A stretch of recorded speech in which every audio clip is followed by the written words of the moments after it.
convict is preying on other inmates. It all comes down to how strong your manipulation game is. As a convict, you want to manipulate to make it easy for you. An investigator who's searching for the truth. He's been a liar longer than I've been an officer. I'm telling the truth, but I said if you tell me one more lie, I'm out this door. And an alleged murderer who's suspected of manipulating in jail. It wasn't some great big scandalous document. Vandekar, she's intelligent. I think she's good at playing the victim. Not many people will suspect her as the tank boss or the ringleader. Behind bars, the truth isn't always what it seems. Nobody commits a crime that says, I did it, I'm guilty. You want to lie to get out of it, whether it's to the cops or in the court. At one point in your life, as a criminal, that's going to happen. Now lift it up. Before prison, This is jail. there's jail, where guilt or innocence hangs in the balance. And each day brings you one step closer to your fate. During 1 year, National Geographic followed the lives of officers and inmates in the city of Las Vegas. For a jail that sees nearly 80,000 arrestees each year, you never know who's coming in next. This is the world of hard time.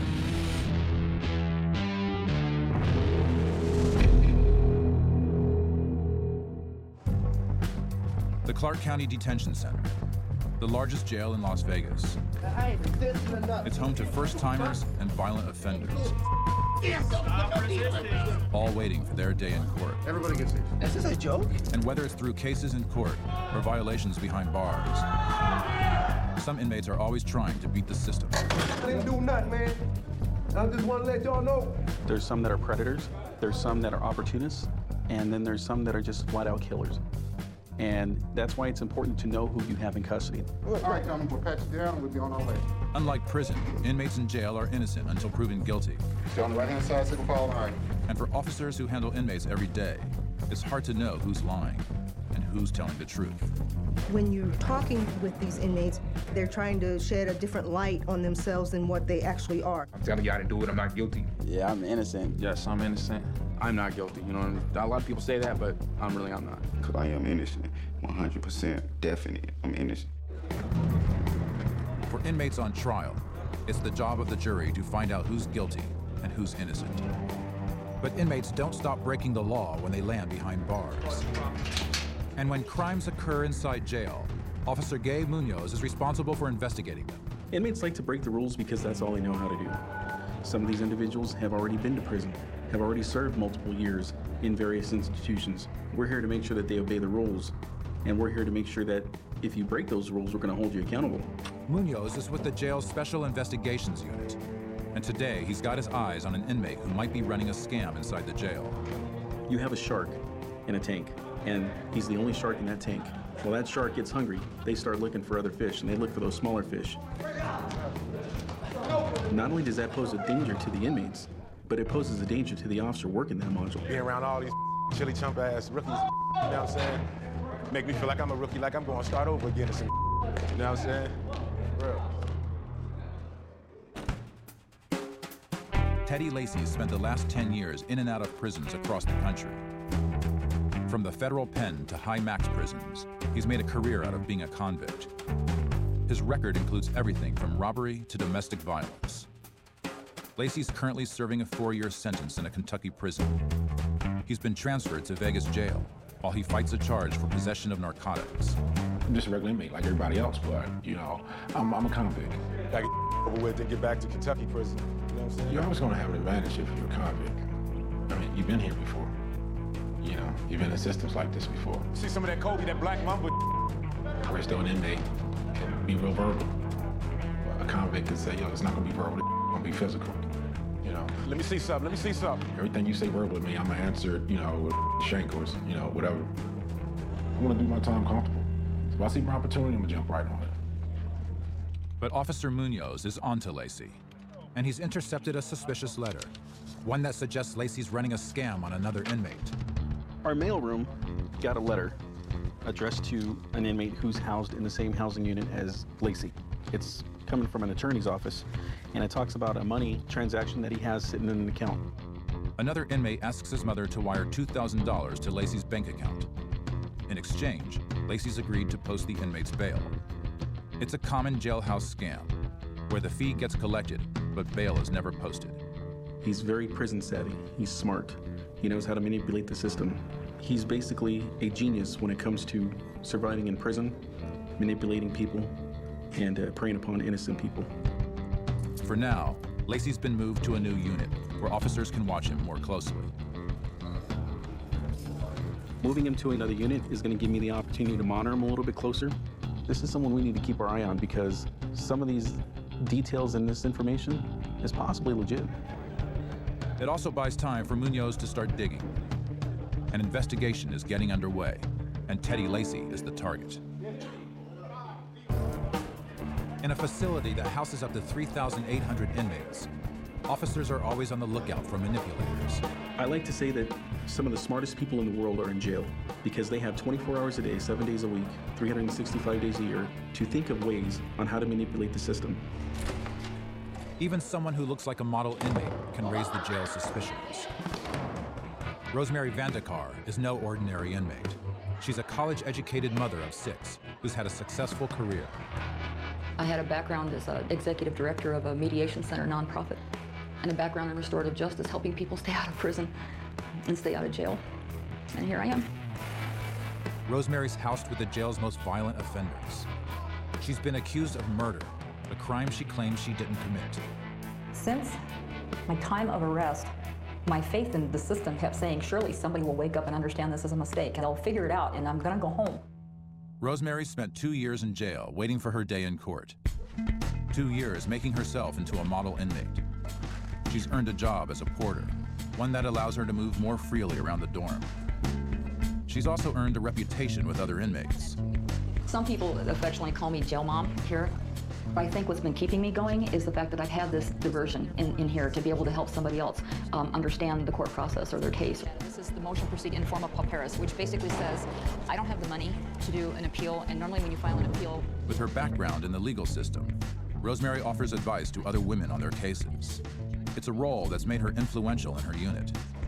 A lot of inmates do turn to me now, I guess for a couple of reasons. I'm older, and I've been here the longest, so good, bad, or indifferent, this is some sort of stability or continuity that we have on the floor. Loves you. You do.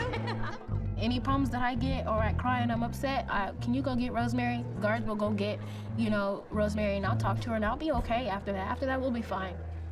But not everyone sees Rosemary's influence as a good thing. Inmates with too much power can be a security risk, and Rosemary's caught the attention of officers in her module. Vandekar, she's intelligent. I think she's good at playing the victim, because I think of her demeanor and, she's an elderly woman, so not many people will suspect her as the tank boss or the ringleader, so I think she plays the part well. It's exactly the kind of inmate the jail has to look out for. A tip from another inmate has made its way to the floor sergeant, one that calls into question Rosemary's motives as a worker. As a worker, you're out all the time. You get to see the operations, how we respond to codes, everything. And I think knowing that information can be very powerful and very dangerous in the wrong hands. Officers do a shakedown of Rosemary's cell. I got to inmate Vandekar's cell, and while I was inspecting her cell, I found a list documenting all the officers who work this post, what time they come in, how they run the unit, what rules they enforce, how long they spend in the module office, and basically their routine. It wasn't some great big scandalous document. It was a little piece of paper that said, this is the schedules, and these are the key officers that run the linen. That was it. They compliment me 1 week for being organized and then turn around and fault me for being organized. Once she was relieved of her position, I had inmates coming to me, thanking me, saying, thank you, Sarge, for taking care of that. She's out of control. I'm like, well, how? They wouldn't say anything, they'd clam up, but... Do you have an idea of why? Yeah, I think she was running things. She has a lot of commissaries. The rumor was that she was buying friends with her commissary and, and then having them, work for her. Commissary, extra food, is traded as currency in jail. And for Rosemary, it's meant more power in her dorm. She was buying people with her commissary. She was paying somebody to take soap and smear it in the shower. So then it looked like the other worker didn't, do the shower. And then she came right to the rescue. I'll do it. Model inmate or manipulator. Rosemary is stripped of her worker status. She's now on the jail's radar. But she might not be here for long. After months of delays, her murder trial is finally getting underway. A jury will soon decide whether she's a victim of the system or guilty of murder. An outcome that will mean the difference between winning her freedom or facing life in prison.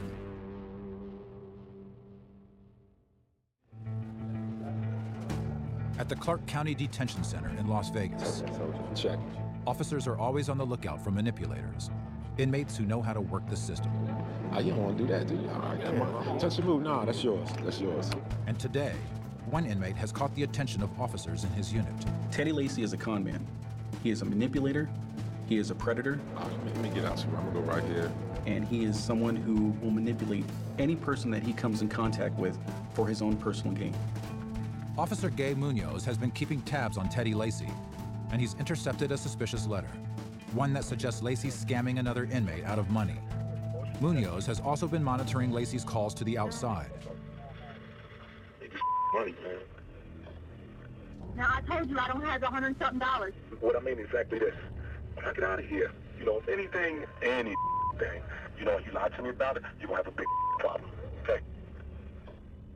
It seems that he's having an argument with the female party on the other end. And in this argument, Lacy is making numerous threats to the female on the phone. So I ain't pulling no punches. Yeah, me neither. I'm pulling no punches. For real. You be Nicole Simpson for real. Certain things I may not say right now, because of the situation. But when I get out there, there's gonna be repercussions behind it. Believe that. Class A felonies, murdering some more. Believe that. Wow, that's real charming. That's what any woman really wants to hear. Hey, that sounds real good, What any woman wants to hear is the truth. I need what Thank you for using Inmate Calling Solutions. Goodbye. Well, we're all familiar with the homicide that took place involving Nicole Simpson and that whole ordeal. But the one more concerning factor was that he referenced that his intentions are to pick up Class A felonies, and then he references murder. Well, that's a concern now, because he's verbally threatening this female party, and he's describing to her what his actions and what his intentions are. It's a threat the jail doesn't take lightly. Lacy has a history of domestic violence. Back in his unit, Lacy is pulled out for what he thinks is a visit from his attorney. Attorney visit.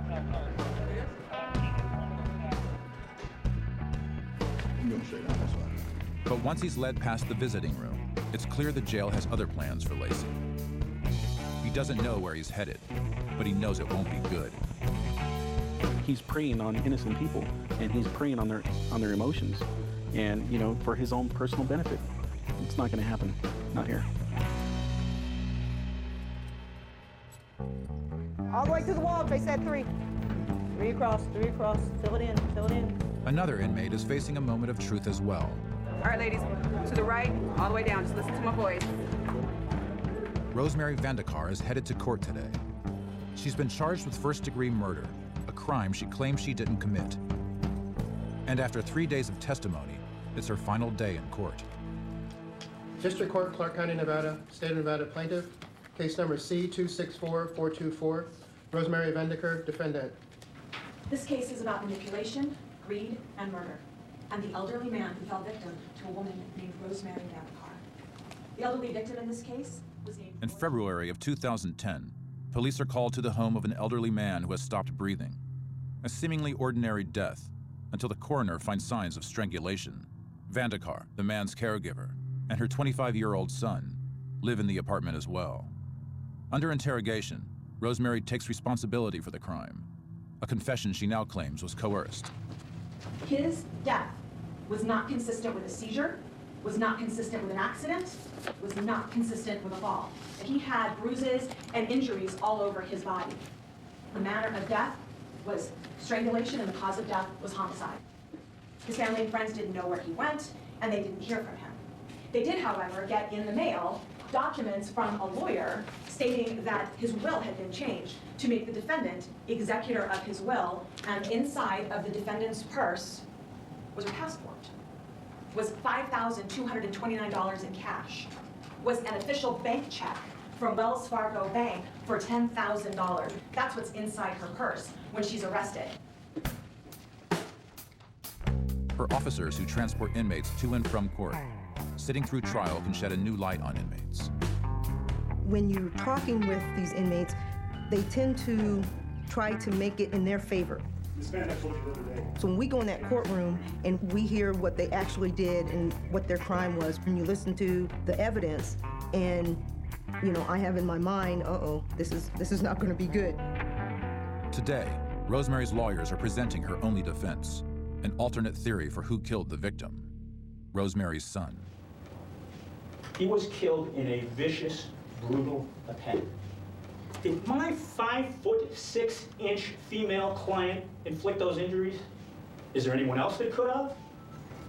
How about a 6'4" ex-Marine, combat veteran, undergoing treatment for post-traumatic stress disorder? No, we'll charge her, because for 4.5 hours, a trained interrogator worked on her and got her to the position where she said, "What do you want to hear? You want to hear my hands were on his neck? They were on his neck. Whatever you want to hear, I'll say it, but leave my son alone." The defense has rested its case. Innocent bystander or manipulative killer. It's now up to a jury to decide whether Rosemary's telling the truth. Ladies, walk down this way. And tomorrow could bring the verdict. Tomorrow's going to be the make or break for me. This will be potentially my last linen exchange, potentially my last chance to have meals with the girls. I don't want to act too cavalier thinking this is in the bag, because I honestly don't have any frame of reference to feel that way. Even if the jury comes back like we're anticipating that they should, I'll have a brand new battle tomorrow rebuilding my life.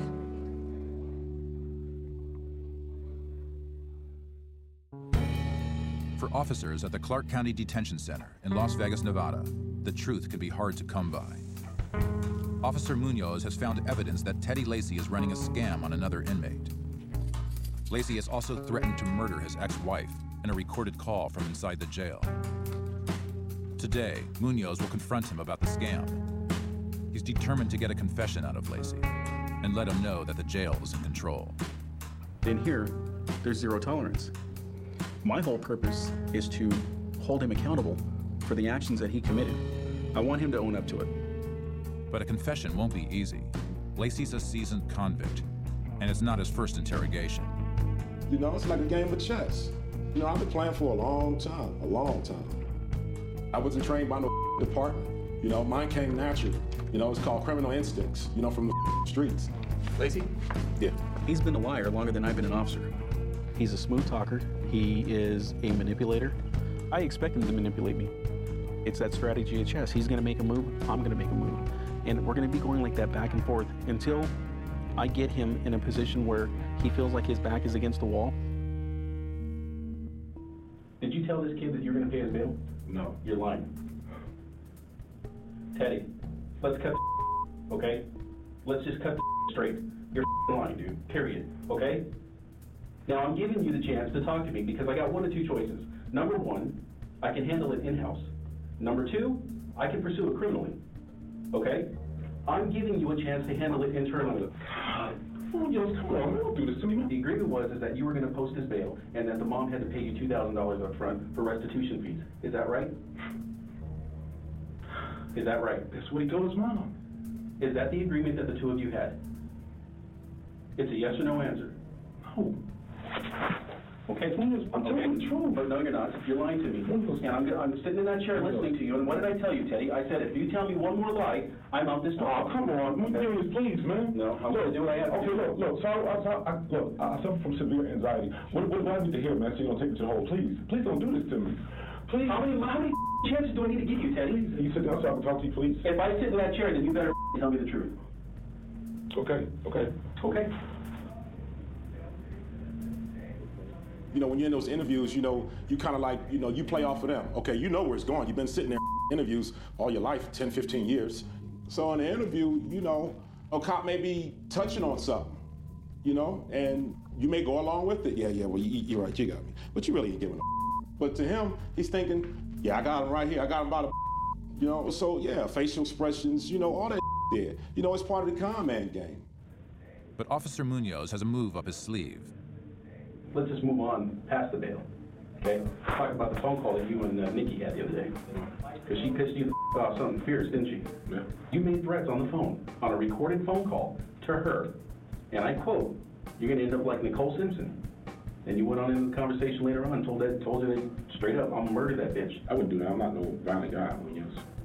You still threatened her on the phone. Okay? There's no around that. You know that's a felony. Yeah. I didn't know that. I wouldn't say it.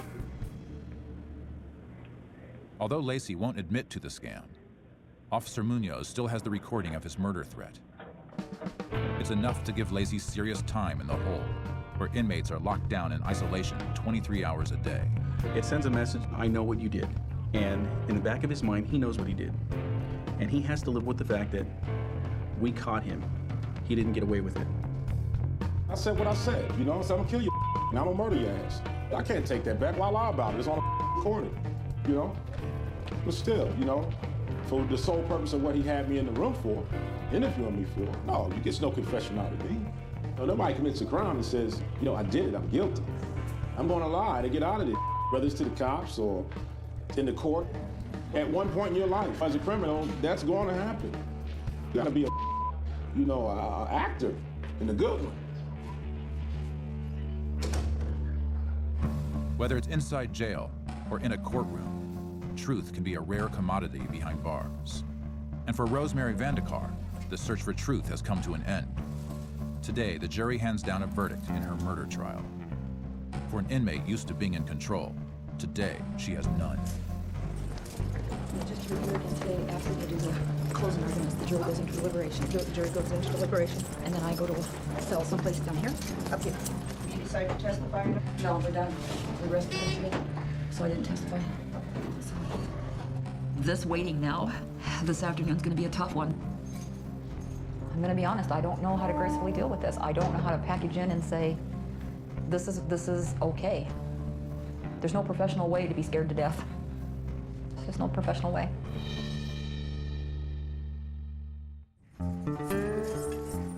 At the Clark County Detention Center in Las Vegas, Rosemary Vandekar is facing a moment of truth. After deliberation, Rosemary's jury has reached a verdict. She's been accused of first-degree murder. And after 2 years of sitting in jail, Rosemary's about to learn her fate.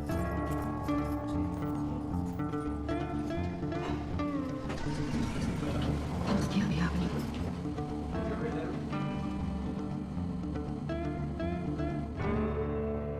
Mr. Foreperson, has the jury reached a verdict? Yes, Your Honor. The clerk will now read the verdict of the ladies and gentlemen of the jury out loud. District Court, Clark County, Nevada, State of Nevada Plaintiff, case number 10C-264424, Rosemary Vandekar, defendant. Verdict: we, the jury in the above entitled case, find the defendant Rosemary Vandekar as follows. Count 1, guilty of second-degree murder, victim 60 years of age or older, dated this 18th day of May 2012. Ladies and gentlemen of the jury, is this your verdict as read? So say you one, so say you all. Yes. Ladies and gentlemen of the jury, my clerk is going to do an individual poll of each of the jurors, where he will ask you if, by juror number, if this is in fact your verdict as read. Juror number 1, is this your verdict as read? Yes. Juror number 2, is this your verdict as read? Juror number 3, is this your verdict as read? Yes. Juror number 4, is this your verdict? I'll have you talk. You don't know, what is it that you don't understand? They told me I had such a strong case. I didn't do this. I can't believe this is happening. I don't know how to process this. I'm gonna call psych services so they can talk to you. You know, I sympathize with them the whole bit, but I do separate that from, you know, what reality is and why they're in here. She was like, well, you know, my attorney said it would be okay. And I said, well, your attorneys didn't convict you. It was the jury. The jury was the one that heard the evidence and decided that you were guilty. Hey, face the wall. No, face that. For now, Rosemary's headed back to her dorm, forced to come to terms with a new reality. She's now a convicted murderer, and her days in jail are numbered. Although she's learned to work the system in jail, now she'll have to learn to survive a lifetime in prison.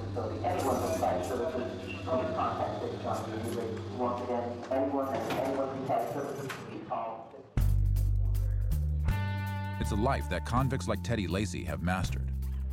Lacey's already serving 4 years in a Kentucky prison. He'll be heading back as soon as he resolves an outstanding charge in Vegas court. But today brings a different kind of trial. Lacey's headed to the Conduct Adjustment Board, or CAB, an internal court that deals with rule violations in jail. He's been caught threatening to murder his ex-wife in a recorded call from inside the jail. Those threatening remarks, we do not tolerate that within the facility. And if you continue to act that way and want to bring your institutional behavior here, we also have a means to try to discipline appropriately for that. You have been brought to disciplinary housing for one in-house rule violation of making, threatening, or harassing phone calls. How do you plead? Guilty, not guilty, or no plea? Guilty. I did make some threatening statements. I don't used to do that. I was married to my ex-wife for 14 years. I never made a statement like that. The issue that ticked me off was I don't want nobody doing anything to my daughter or forcing my daughter to lay on the couch and, because she don't want to speak to her dad, And that's basically it. Other than that, I apologize. I'm embarrassed to be here. I just ask you to take that into consideration. And I'm not like a habitual offender coming to the hole and, for cab write-ups or whatever, and place me back in 2P so I can continue to deal with my court cases. All right, we're going to go with the officer's recommendation. We're going to find you guilty. You pled guilty. We're going to give you 30 days disciplinary housing. That started on the 18th. You'll be out of here August 17th. I'm sure you want to fight your case, and you have a lot more important things to do than being locked down 23 hours a day. Is that it? All right, thank you. Thank you. Teddy's sentenced to 30 days in the hole, where he'll be locked down 23 hours a day. When inmates think that this is their house and they run the show, then they find themselves in a situation where eventually they're secluded from other inmates, they're secluded from the population, free time, commissary, visits. All those are taken away from them. We're all going to be held accountable. We're all going to have to answer for things that we've done, period.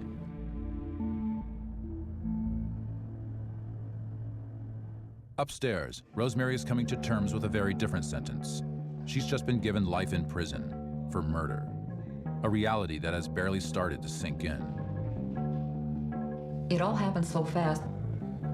This event altered my life in a space of 30 minutes. Life as I know it doesn't exist anymore. By the time I got back on the floor, the COs already knew. Psych had come to talk to me. They have to do their job, to make sure you're not going to hurt yourself and all that kind of stuff. They had made the best suggestion not to share it on the floor. What I ended up saying was, things did not go well. I need some time to process. Can you just let me think this out? Done deal. Nobody asked me another question. For now, Rosemary is keeping the news to herself.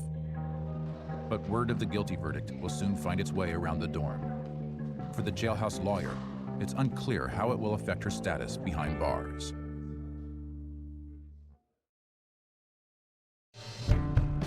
For convicts in Vegas County Jail, knowing how to work the system is a part of doing time. For the last 3 weeks, Teddy Lacey's been locked down in the hole for 23 hours a day. But for Lacey, getting to the hole may have been the plan all along. It all comes down to, how strong your manipulation game is. As a convict, you want to manipulate to make it easy for you. And it worked out. Breaking the rules, it has its benefits. It's comfortable here, This is like preferred housing. This is like a suite right here, Bring you the trays to your door, It's a 1-bedroom flat, you got a good strip view. In isolation, inmates are given only 1 hour of free time a day. I sit here, I write, I read, I work out. The institution may say, well, you did this, we put you in the hole. But in all reality, I control the situation.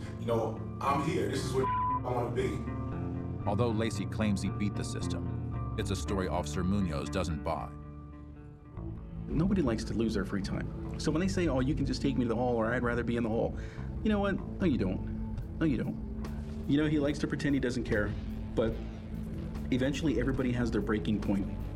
Unfortunately for him, his breaking point may not come for another 5, 10, 15 years. Do I think he'll eventually break down? Oh yeah, I'm sure he will. They all do. They all do.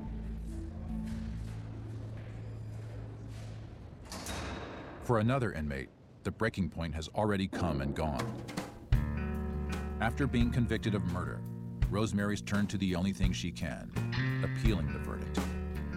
Every ounce of my energy is going into my appeal, and that's the only hope I've got.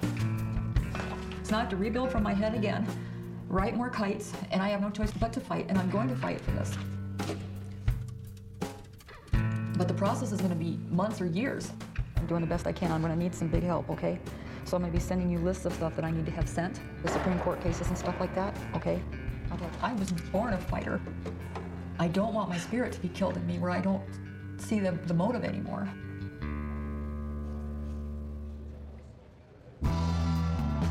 Although Rosemary's appealing her case, she'll be writing out to prison soon. Something that's not lost on inmates in her dorm. When you're convicted and news gets out, you're no longer an entity. You are the next resource. You know, single rooms are a premium. People who have resources are a premium. Being the jail mom is a premium. So there becomes this, for lack of a better term, competition where, you know, when are you leaving? Can I have your commissary? Do I get your room? I want your cup. It takes all of our energy to move forward and deal with this. You can't do that when you're looking over your back to find out who wants your room, who wants your commissary. And it is hurtful. They keep telling me you can't take it personal, but it is personal. This is our life. A life that's quickly changing. Some inmates have started to challenge Rosemary's influence in the dorm. My role as jail mom is kind of unique. What I find happening is that there will always be one who wants to take that territory. They don't want to do anything with it. They just want to have that spot. It's kind of like coveting, you know, they don't really have any use for it. They don't want to do anything with it. They just don't want you to have it. It's a role Rosemary's worked hard to establish. One that she'll have to rebuild in prison. But this time, the jail mom will be walking into prison with a new status: convicted murderer.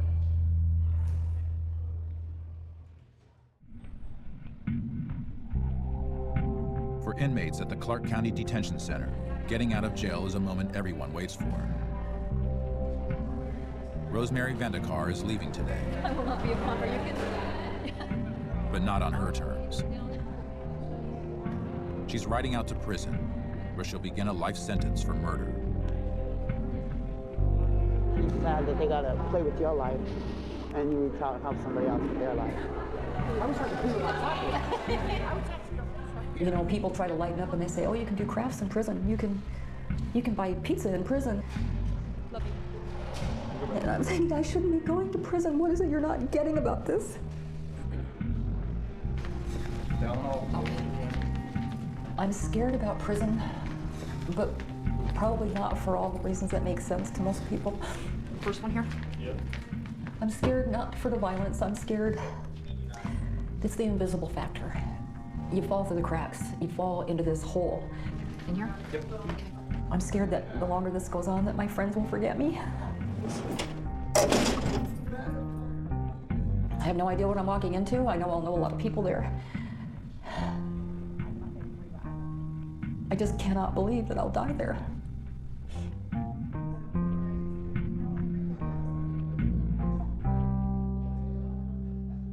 Riding out to prison marks the end of the road for some. But for another inmate, it means going home. After more than a month in the hole, Teddy Lacey can't get back to prison soon enough. I just want to get back to prison, you know, where everybody's pretty much on the same page. You know, you don't have to. Today, after months of delays, he's finally getting his day in court. He's facing a charge for possession of narcotics with intent to sell. Rather than fight his case, he's decided to plead guilty. While he could face more time in prison, it will also mean less time waiting in jail. Is Mo Jackson your true name? No. Okay, what's your true name? Theodore Dion Lacey. I want to plead get this over with. It's been going on for a while. So I have some issues with my kids, and I just want to get back in prison. Does the state have any objection to if I release him so that Kentucky can come get him? I have no opposition to that. Okay. You're going to plead guilty today to a Category E felony gross misdemeanor, attempt possession of controlled substance with intent to sell. They've agreed not to oppose this case running concurrent with any Kentucky cases. I'd be willing to give you concurrent time based upon everything that I know, okay? Yes. Okay. The court accepts his plea, and Lacey catches a break. He'll be allowed to serve his sentence alongside his current time in Kentucky. He'll be riding back to prison any day.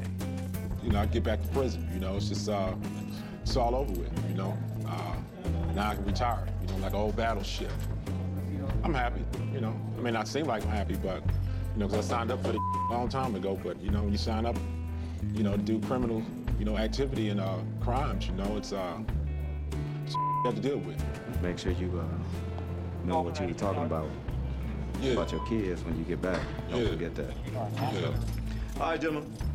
It feels good to know that you can handle it because, you know, a lot of people come in here and, you know, they just fall to pieces. So I feel real good about, you know, doing any time. You know, at least I know I can handle it. I'm gonna break up, you know. Although Teddy Lacy has learned how to work the system, even he knows that getting too good at being a convict can have its limits. There's been a few times where I felt as though I was institutionalized. You know, where I actually, you know, had to question myself. I was saying, damn, I like this. You know, I feel too comfortable. You know, starting to feel special. You know, and I had to really check myself. And you start having the thoughts, you know, I could do 20 years like nothing. You know, I think that's where it becomes a problem. For now, Lacy's headed back to general population, where Officer Munoz will be keeping an eye on him. Nobody wins in jail. Nobody wins. The only people that win are the people that work here. You wanna know why? Because at the end of the day, we go home. At the end of the day, we go home to our family. They have to live in here.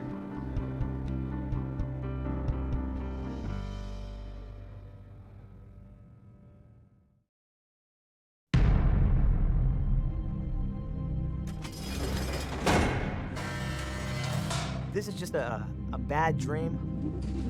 What do you do? I'm absolutely innocent. I'm American. I did not do this. I live in California. You never tortured an American before.